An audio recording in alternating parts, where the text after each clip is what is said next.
Cubanos que llegaron a los Estados Unidos en 1980 con el éxodo del Mariel podrían regresar a ese puerto para invertir su dinero en la isla si por fin se aplican las condiciones de un país, dos sistemas, en la llamada Zona Especial de Desarrollo del Mariel. Asesores legales de empresas españolas que se preparan para abrir negocios allí le dijeron a Radio Martí que el Mariel será en Cuba como Hong Kong en China. Los inversionistas extranjeros podrán tener el 100% de la propiedad de sus empresas en suelo cubano y no se verán obligados a darle participación del 50% al gobierno castrista. Podrán también llevarse sus ganancias fuera de Cuba sin tener que pagar por hacerlo y gozarán de ventajas laborales, tributarias y aduanales. Los expertos legales indican que la contratación de cubanos residentes en la isla seguirá haciéndose mediante una empresa intermediaria.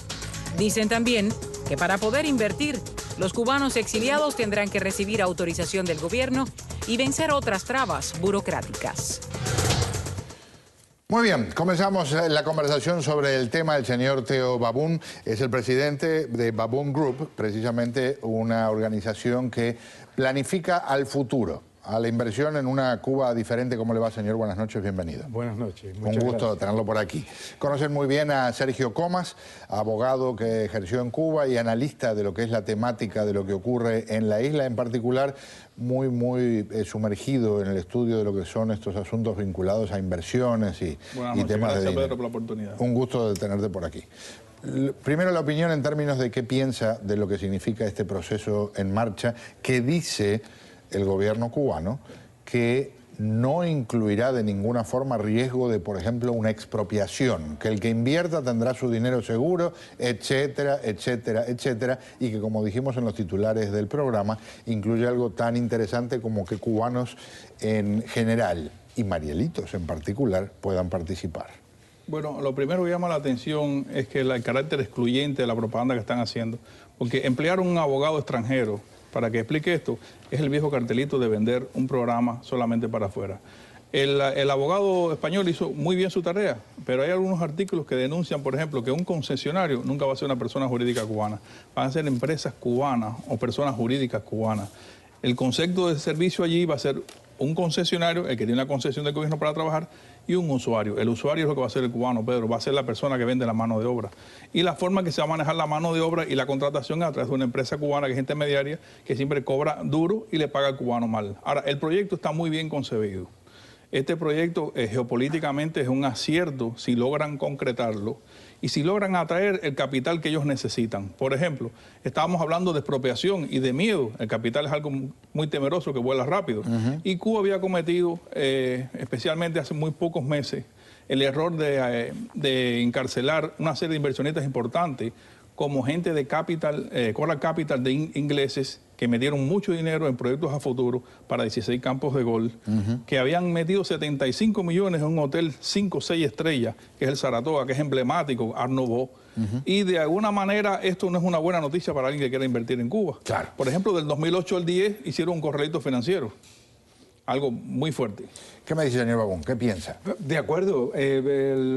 Lo que pienso yo es que en 1999 habían 3.000 zonas francas en 116 países en el mundo y por lo tanto, ¿por qué Cuba? No han inventado, acaban de inventar el arroz con mango, porque ¿quién quiere invertir en Cuba con los problemas precisamente que acaba de decir Sergio, que acabamos de conversar, que son problemas que los inversionistas no están muy interesados en tratar de aceleradamente entrar a competir en una zona franca que nadie conoce, que no tiene mercado, que no tiene la habilidad de la transportación, porque aunque la transportación es hacia el futuro, hoy en día el único beneficio que tendría esa zona franca contra la zona franca de Colón, por ejemplo, o en Panamá, en la República Dominicana, en Caimán, donde hay zonas francas, sería la transportación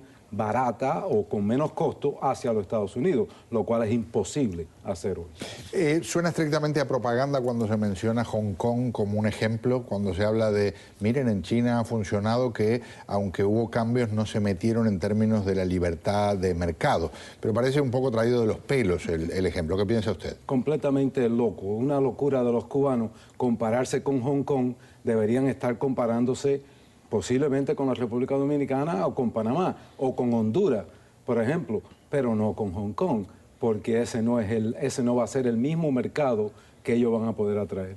Y en términos de lo que representa la competencia que hay en el Mar Caribe con una infinidad de puertos, ¿qué perspectivas tiene que le den ventajas naturales a Mariel? Bueno, es posible que si no existiera el embargo, si no existiera ningún tipo de restricción de trabajar con los Estados Unidos, que el puerto de Mariel, que la inversión que ha hecho Odebrecht y Brasil en el puerto de Mariel, que les resulte bien.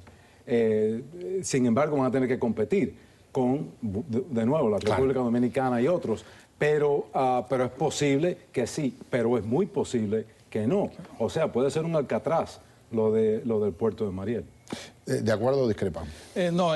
Para complementar una cosa, lo que apunta Teo es interesante porque eso sería una fase futura, a políticas futuras, si mejoraran las relaciones. Pero ahora se van a tener que enclaustrar en la producción de maquila, que es precisamente lo que Brasil oportunistamente está aportando. Por ejemplo, el propio embajador de Brasil dijo que la mano de obra cubana es muy apta y que en 2 semanas un obrero medio cubano que tiene como un high school te puede manejar una maquinaria con un simple manual. O sea que reconoció habilidades educativas básicas, además un payroll muy deprimido, porque es el payroll más bajo que va a haber en América Latina, en esa zona. Y la maquila es importante para Brasil porque, por ejemplo, Brasil es un gigante que no logra acabar de completar la cantidad de medicina y farmacología que tiene que comprar hasta de la India. Y en Cuba planean ellos producir productos biotecnológicos, cristales planos, chasis de ómnibus con Marco Polo, que es el gran gigante de la industria del automóvil, y algunas cosas van a ir cambiando en un mercado interno.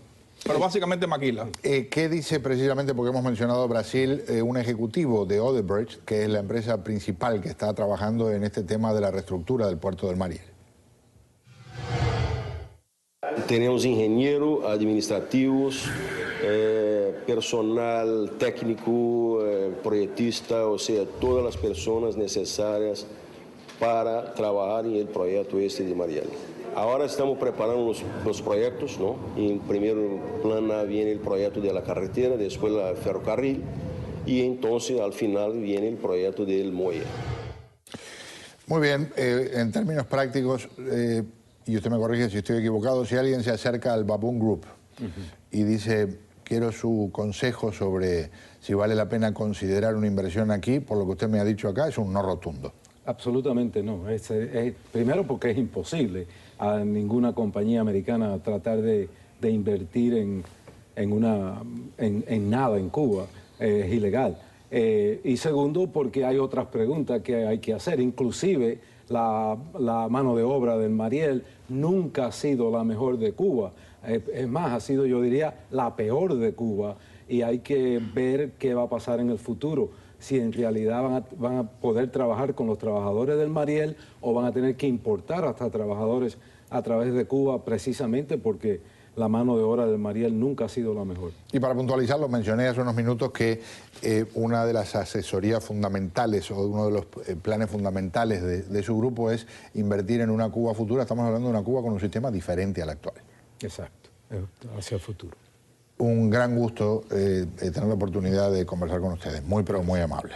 Quiero compartir con ustedes unos datos que surgieron en las últimas horas y que son devastadores, que hablan de una investigación que se hizo sobre presos en Cuba y sobre la cantidad de muertes y desapariciones que ha habido. Esto lo publicó Archivo Cuba y son datos de los últimos 7 años, 208 casos de muertes y desapariciones, de ellos 166 documentados.